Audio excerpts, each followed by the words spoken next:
कल हमने मोलैरिटी के बारे में पढ़ा था। आज हमारा अगला कॉन्सेंट्रेशन टर्म है मोलैलिटी, जिसको स्मॉल एम से डिनोट करते हैं। मोलैरिटी को कैपिटल एम से लिखते थे और मोलैलिटी किस लिखेंगे, स्मॉल एम से रिप्रेजेंट करते हैं। तो देखो मोलैलिटी क्या होगी। देखो मोलैलिटी होती है number of moles of solute in 1 kg of solvent.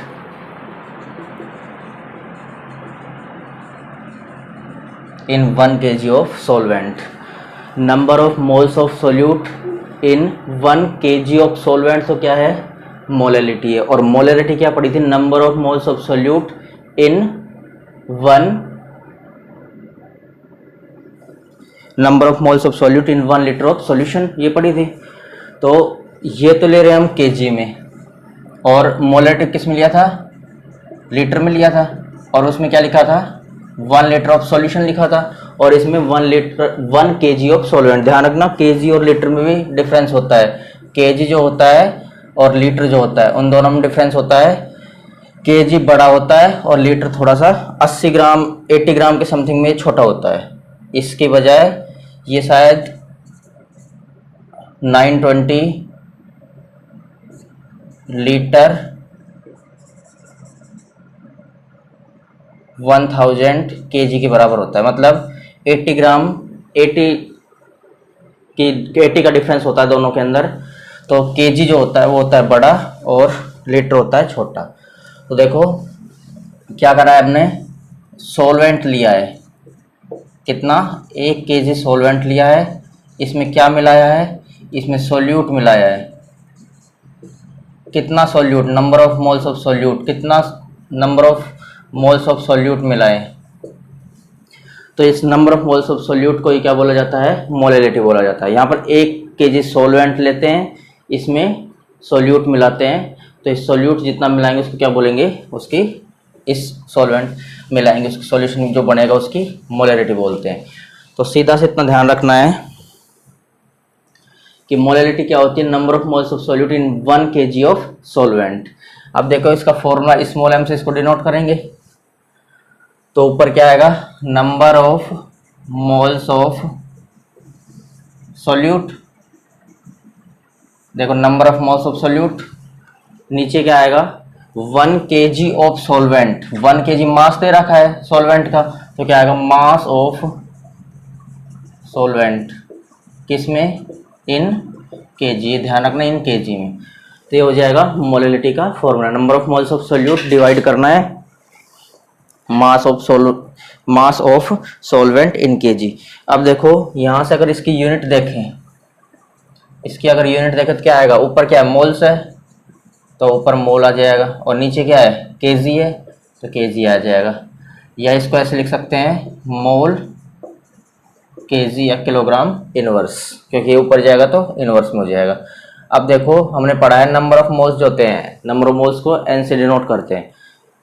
जब पूरा लिख दो, नंबर ऑफ मोल्स क्या होते हैं, मास अपॉन मोलर मास, कल भी पढ़ा थे, मास डिवाइड मोलर मास।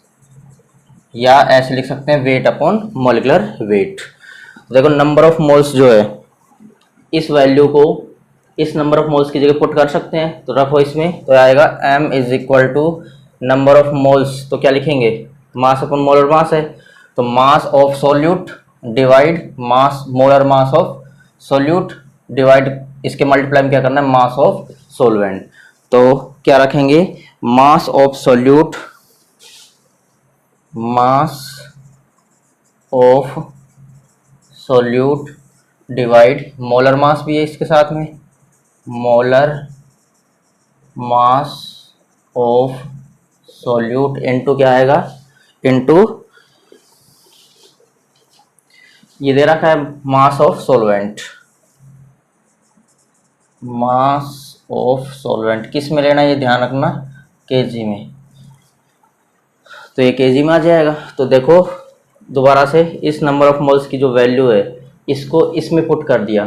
तो नंबर ऑफ मोल्स की जगह क्या रखना है, ये रखना है। तो नंबर ऑफ मोल्स यहाँ है, तो देखो मास ऑफ सॉल्यूट लिखेंगे, ऐसे नंबर ऑफ मोल्स में ये भी आ रहा है, मोलर मास ऑफ सॉल्यूट लिख दिया डिवाइड करके, और ये पहले से फॉर्मूले में मिल रहा है मास ऑफ सॉल्वेंट इन किस में आएगा, केजी में आएगा। तो ये हमारे दोनों फॉर्मूले बन गए और ये हो गया। तो देखो क्या करना है, अगर हमको क्वेश्चन में दो तरह क्वेश्चन बनेंगे, अगर हमको क्वेश्चन में मोल्स दे रखा है तो ये फॉर्मूला यूज करना है, अगर हमको मास दे रखा है मतलब क्वांटिटी से कुछ मात्रा दे रखी है तो ये वाला फॉर्मूला यूज करना है। और इसकी यूनिट क्या होगी, मोल केजी इनवर्स, ऊपर मोल है और नीचे केजी, मोल केजी इनवर्स। ये पूरा हो गया हमारा मोलेलिटी। अब देखो मोलेलिटी पर बेस एक क्वेश्चन करते हैं, ध्यान रखना इसमें क्या है, number of moles of solute in 1 kg of solvent, और मोलरिटी में क्या था 1 लीटर ऑफ सॉल्यूशन। तो इसको देखो एक क्वेश्चन इसका,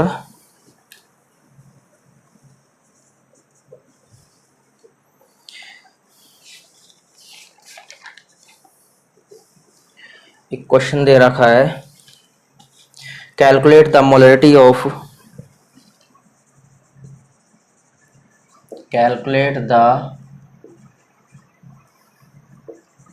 molarity of 2.5 gram of ethanoic acid, 2.5 gram of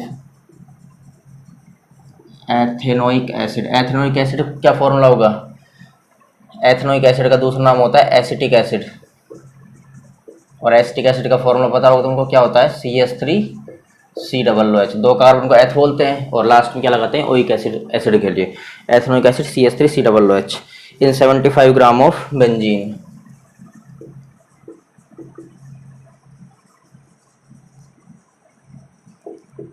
अब देखो calculate the molarity, molarity calculate करवाई 2.5 ग्राम ऑफ एथेनोइक एसिड, मतलब क्या दे रखा है,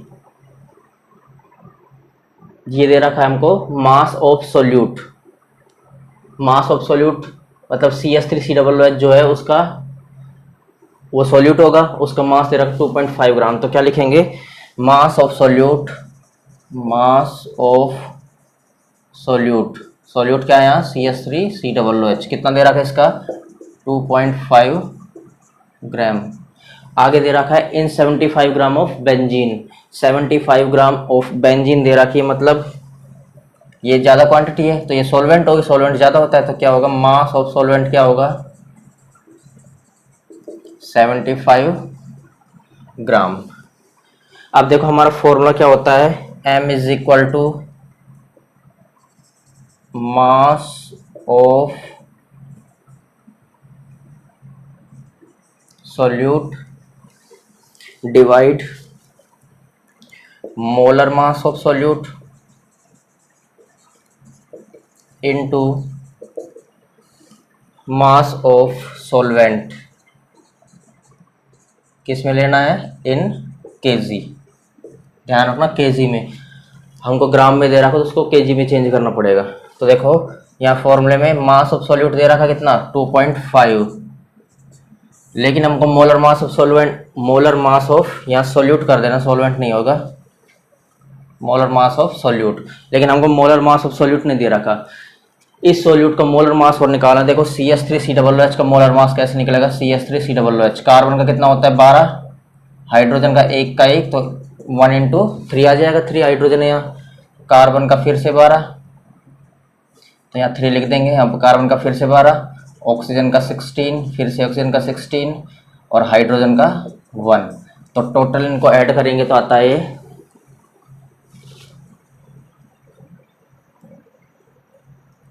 ये ऐड करते हैं तो आता है 60, कितना आएगा 60 आएगा। ये है हमारा CH3COOH का मोलर मास। तो देखो मोलर मास लिख देंगे यहाँ, मोलर मास ऑफ CH3COOH या सोल्यूट कितना आएगा 60 ग्राम। अब देखो हमको यहाँ 60 लिख देंगे into mass of solvent in KG, देखो मास ऑफ सॉल्वेंट दे रखा है ग्राम में, तो ग्राम को अगर केजी में चेंज करना है तो किससे डिवाइड करते हैं 1000 से, 1000 किस में चेंज हो जाएगा केजी में, तो 75 अपॉन 1000 तो आ जाएगा 2.5 अपॉन 60 इंटू 1000 ऊपर चला जाएगा और नीचे आ जाएगा 75। 75 आ जाएगा ये नीचे। तो ध्यान रखना, अगर हमको ग्राम को चेंज करना है किलोग्राम में तो 1000 से डिवाइड करते हैं। ऐसे हमको मिलीलीटर को अगर लीटर में चेंज करना है तो भी किससे डिवाइड करते थे, पिछला जो पढ़ा था मोलरिटी में 1000 से डिवाइड करेंगे। ml को लीटर में चेंज करने के लिए 1000 से डिवाइड करेंगे और ग्राम को किलोग्राम में चेंज करने के लिए भी 1000 से डिवाइड करेंगे। अब देखो ये इसको सॉल्व करेंगे तो यहाँ से पॉइंट हटाएंगे, 10 नीचे आ जाएगा। इसको सॉल्व कर लेते हैं, 101000, ये आ गया हमारा 5/9। और इसको अगर सॉल्व करेंगे तो क्या आएगा, m = 5/9 को करेंगे तो आएगा 0.5 मोल। इसकी यूनिट क्या थी, मोल केजी इनवर्स। ये हमारा आ जाएगा सॉल्यूशन, 0.55 मोल केजी इनवर्स। दोबारा से देख लो पूरे क्वेश्चन को। इसमें मोलैलिटी कैलकुलेट करवाई, 2.5 ग्राम सोल्यूट का मास दे रखा है, 2.5 ग्राम। मोलर मास कैसे निकालेंगे, 60 आएगा, ये पूरा रखेंगे। मास ऑफ सॉल्वेंट 75 ग्राम, इसको केजी में चेंज करेंगे तो 1000 से डिवाइड कर देंगे। फॉर्मूला होता है मास of solute 2.5, molar mass of solute 60 into mass of solvent 75 divide 1000 ऊपर जाएगा। इसको कैंसिल करेंगे तो इसका सॉल्यूशन निकालेंगे तो आएगा 0.55 मोल केजी इनवर्स। ये हमारा खत्म हो गया मोलैलिटी टर्म। अब हमको जो मोलैलिटी और मोलरिटी पढ़े थे उन दोनों पर टेम्परेचर का क्या इफेक्ट पड़ता है इसके बारे में पढ़ेंगे। तो एक नोट देखते हैं। नोट में क्या है, effect of temperature on molarity and molality. Effect of temperature on molarity and molality. Molality मतलब कैपिटल M और ये स्मॉल m। तो ध्यान से देखो, फॉर्मूले हमने दोनों के पढ़ लिए। ध्यान रखना, इफेक्ट टेम्परेचर का किस पर पड़ता है, जिस भी फॉर्मूले में वॉल्यूम का यूज होगा उस पर टेम्परेचर का इफेक्ट पड़ता है, और जिसमें मास होगा यूज उस पर टेम्परेचर का इफेक्ट नहीं पड़ेगा। वॉल्यूम अगर टेम्परेचर बढ़ाएंगे, मान लो ये हमारा कोई भी सॉल्यूशन या सॉल्वेंट है, अगर टेम्परेचर यहाँ से बढ़ाएंगे, टेम्परेचर देंगे इसको, तो इसका क्या होगा, इसका वॉल्यूम इंक्रीज होगा। लेकिन मास इंक्रीज नहीं होता। ये नहीं है कि हमारा मास, मान लो गर्मियों के टाइम में मास हमारा कुछ अलग, बाहर कुछ अलग आ जाए हमारा, और सर्दियों के टाइम में कुछ अलग आ जाए। लेकिन अगर इतना वॉल्यूम है, इसको गर्म करेंगे, हीट करेंगे, तो इसका वॉल्यूम तो बढ़ेगा। तो ध्यान रखना, जिस भी कॉन्सेंट्रेशन टर्म में वॉल्यूम आया है उस पर हमेशा टेम्परेचर का इफेक्ट पड़ेगा। जहां मास आया है वॉल्यूम नहीं आया, मतलब वॉल्यूम जहां नहीं आया, मास का यूज किया गया, वहां पर टेम्परेचर का इफेक्ट नहीं पड़ता। तो देखो, हमने दोनों फॉर्मूले देखते हैं। हमने फॉर्मूले क्या क्या लिखे थे, दोनों फॉर्मूले देखो। मोलैरिटी का फॉर्मूला क्या था, जिसको कैपिटल M से डिनोट करते हैं, number of moles of solute divide number of moles of solute divide volume of solution, litre में लिया था ये। और दूसरा था मोलैलिटी, इसको स्मॉल m से डिनोट करेंगे। तो इसका फॉर्मूला क्या पड़ा था, number of moles of solute divide mass of solvent in kilogram KG. अब ध्यान से देखो, इस फॉर्मूले में जो मोलैरिटी का फॉर्मूला है, इस फॉर्मूले में वॉल्यूम का यूज आ रहा है, वॉल्यूम आ रहा है, लेकिन इसमें कहीं वॉल्यूम नहीं आ रहा।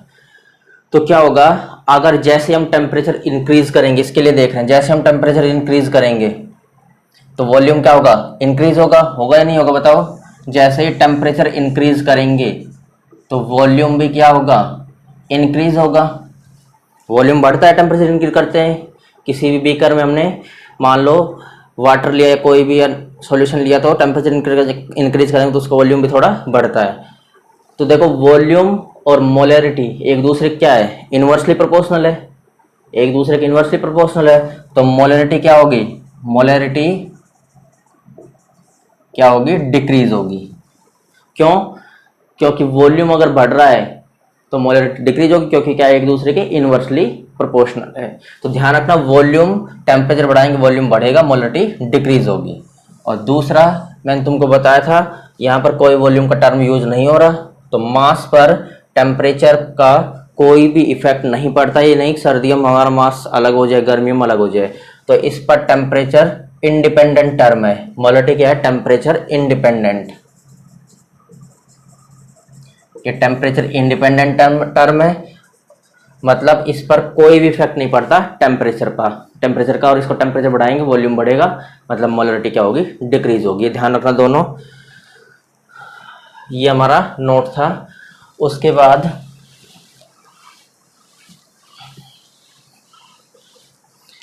अगला टर्म है हमारा number 7, normality.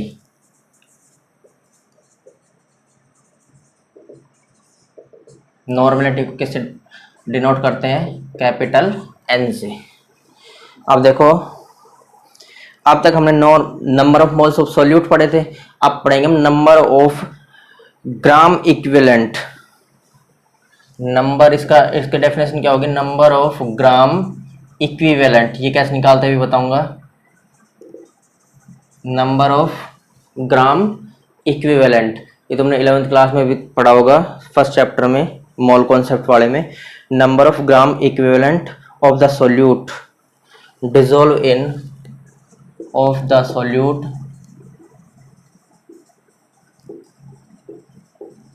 dissolved in 1 liter of solution, 1 liter of solution। देखो इसके डेफिनेशन क्या है, number of gram equivalent of the solute dissolve in 1 litre of solution. अब इसमें अगर इसका फॉर्मूला लिखेंगे तो क्या आएगा, capital N is equal to क्या आएगा, ऊपर तो क्या है ग्राम इक्विवेलेंट सॉल्यूट के, और नीचे क्या है, सॉल्यूशन का वॉल्यूम है किसमें, लीटर में। तो देखो ग्राम equivalent of solute, gram equivalent of solute divide किससे करना है, सॉल्यूशन का लीटर में वॉल्यूम है, volume of solution in litre. ये इसका फॉर्मूला हो गया। अब देखो इसकी भी अगर हमको यूनिट देखनी है, तो यूनिट क्या आएगी, ऊपर तो क्या है ग्राम इक्विवेलेंट है, तो ऊपर आएगी ग्राम इक्विवेलेंट, और नीचे क्या है डिवाइड लीटर, तो नीचे क्या आ जाएगा, लीटर आ जाएगा, ग्राम इक्विवेलेंट पर लीटर। या इसको ऐसे भी लिख सकते हैं, ग्राम इक्विवेलेंट मतलब नॉर्मेलिटी है n अपॉन लीटर, मतलब n litre inverse, n litre inverse, n for normality litre inverse. या ऐसे लिख सकते हैं ग्राम इक्विवेलेंट लीटर इनवर्स। ये इसका क्या हो जाएगा, इसकी यूनिट हो जाएगी। अब देखो ग्राम इक्विवेलेंट क्या होता है, ग्राम इक्विवेलेंट कैसे निकालते हैं, ग्राम इक्विवेलेंट कैसे निकालेंगे, जो भी हमारा मास होगा, एटॉमिक मास या फिर मोलर मास, मतलब सीधा लिख रहे हैं मोलर मास। मोलर मास का मतलब क्या है, ये एटॉमिक भी हो सकता है और मॉलिक्यूलर भी हो सकता है, मॉलिक्यूलर मास। इसमें अगर हम डिवाइड कर दे वैलेंसी का, इसमें अगर किसका डिवाइड कर दे वैलेंसी का, तो हमारा क्या निकल आता है, ग्राम इक्विवेलेंट निकल आएगा। जैसे देखो एक एग्जांपल बताता हूं तुमको, H2SO4 जो होता है, H2SO4 का मोलिकुलर मास कितना होगा, हाइड्रोजन का 2 होता है, एक का एक, दो का दो, सल्फर का होता है 32, ऑक्सीजन का होता है 16, 16 इंटू 4 64, 64 32 और 2 कितना आएगा 98। तो इसका टोटल कितना हो जाएगा 98। तो क्या हो जाएगा मोलर मास।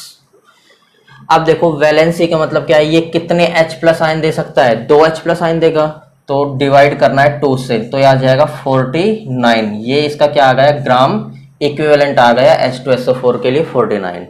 ऐसे ही मान लो किसी पर चार्ज दे रखा है, देखो यहाँ देख लो, इसी किसी पर मान लो Br माइनस है, तो इस पर माइनस चार्ज है, तो ये इसका भी जो भी एटॉमिक मास होगा वो तो लिख देंगे ऊपर, और माइनस इसकी क्या होगी वैलेंसी, लेकिन वैलेंसी हमको हमेशा प्लस में लेके चलनी है, चाहे वो माइनस दे रखा हो प्लस दे रखी, तो यहाँ पर 1 का डिवाइड हो जाएगा, मतलब इसके लिए जो मोलर मास होता है वही क्या होगा इसका, वो इसका ग्राम इक्विवेलेंट मास भी होगा, जो इसका मोलर मास होता है वो इसका ग्राम इक्विवेलेंट मास होगा। जैसे हम देखते हैं NaOH का, देखो NaOH बेस होता है, NaOH में क्या आएगा, NaOH जो होता है इसके लिए कैसे निकालेंगे, Na का 23 16 140 हो जाएगा मोलर मास। अब देखो NaOH में कितने OH माइनस आयन दे सकता है, ये एक दे सकता है, तो एक से करेंगे डिवाइड, तो कितना आएगा 40, मतलब NaOH का मोलर मास भी 40 और इक्विवेलेंट मास भी कितना, इक्विवेलेंट ग्राम इक्विवेलेंट मास भी कितना है 40 है। तो ये निकालते हैं ऐसे, ये तुमको 11th क्लास में पढ़ना, मोल कॉन्सेप्ट वाले चैप्टर में सारा दे रखा है। तो ये हमारा नॉर्मेलिटी टर्म था। दोबारा से देख लो, number of gram equivalent of the solute dissolve in 1 litre of solution, तो ग्राम इक्विवेलेंट ऑफ सोल्यूट ऊपर आएगा, वॉल्यूम सॉल्यूशन लीटर में नीचे आएगा, ग्राम इक्विवेलेंट पर लीटर या एन पर लीटर या एन लीटर इनवर्स या ग्राम इक्विवेलेंट लीटर इनवर्स इसकी यूनिट होगी। और ग्राम इक्विवेलेंट कैसे निकालते हैं, मास molar mass upon valency. Molar mass जैसे H2SO4 98, वैलेंसी कितने H प्लस देगा, 2 H प्लस देगा, तो 2 आ जाएगी 98, तो इसका मोलर मास और ग्राम इक्विवेलेंट मास कितना है 49। ऐसे NaOH का, NaOH कितने OH देगा, एक देगा, इसका मोलर मास 40, तो क्या आ जाएगा 40। इसके लिए मोलर मास भी उतना ही होता है, ग्राम इक्विवेलेंट मास भी उतना ही होता है, मतलब 40-40 होते हैं दोनों। ये हमारा कंप्लीट हो गया नॉर्मेलिटी। इसके बाद अगला टर्म हमको मोल फ्रैक्शन के बारे में पढ़ना है, वो पढ़ेंगे हम कल अगले वीडियो में।